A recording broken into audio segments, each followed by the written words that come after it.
नमस्कार शेतकरी बंधूंनो, माझं नाव विकास भुले, धरती ॲग्रोकेमिकल प्रतिनिधी। तर आज आपण धरती कंपनीचा DHB 968 हा वाल बघण्यासाठी आलो आहोत। तर मंडळी, वर्षभर जर कोणाला वाल लावायचा असेल तर आपल्याकडे धरती कंपनीचा DHB 968 हा वाल आहे। हा जवळपास 1 ते 1.5 वर्षापर्यंत चालतोय याचा प्रत्येक तोड्याला 700 ते 800 किलो माल निघते।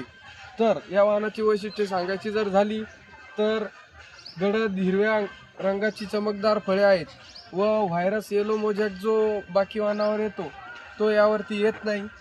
याची जी शेंगाची लांबी आहे ती 8 ते 12 सेंटीमीटर लांब आहे, जेणेकरून आपल्याला उत्पन्न चांगले मिळते। आणि जर वर्षभर लावण्यासाठी जर लावायचा झालं तर धरती कंपनीचा हा 968 वाल लावा। आणि याचं जे उत्पन्न आहे ते एकरी 18 ते 22 टनापर्यंत आपण उत्पन्न काढू शकतो। परत धन्यवाद।